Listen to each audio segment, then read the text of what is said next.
সৈনিক হিসেবে নিজেকে সংশ্লিষ্ট করতে পেরে নিজেকে ধন্য মনে করছি। আজ এই অনুষ্ঠানে উপস্থিত রয়েছেন বাংলাদেশের অন্যতম কথাশিল্পী, অন্যতম কবি আব্দুল হাই শিকদার এবং বিশিষ্ট আবৃত্তিকার এবং আইনজ্ঞ আমার অত্যন্ত প্রিয় নাসিম ভাই।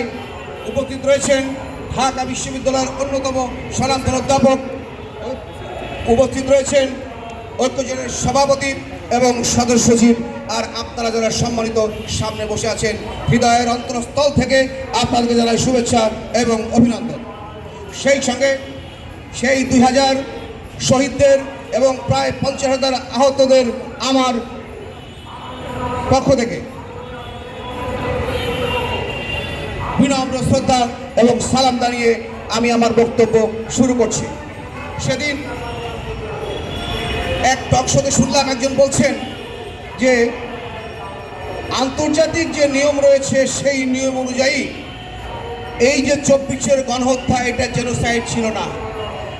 আমি ওই গর্ধবের বাচ্চাদের সামনে পেলে জিজ্ঞেস করতাম, কেউ কি জানতো একজন নির্বাচিত সরকারের সৈন্যবাহিনী দিয়ে নিরস্ত্র সাধারণ জনগণের উপরে গুলি করা যায় আর সেই গুলিতে হাজার হাজার মানুষ মারা যায়?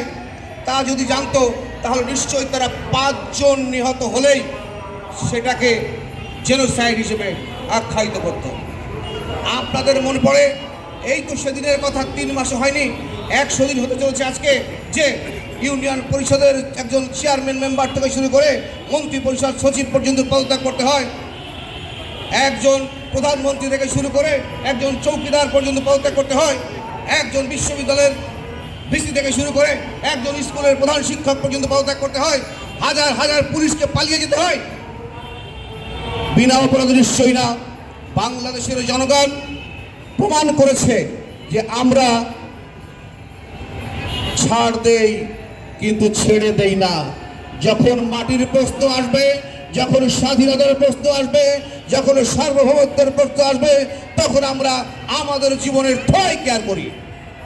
সবাইকে আরেকবার ধন্যবাদ জানিয়ে, বিপ্লবী শুভেচ্ছা জানিয়ে, আমার সালাম জানিয়ে আমার বক্তব্য শেষ করছি। খোদা হাফেজ। বাংলাদেশ জিন্দাবাদ।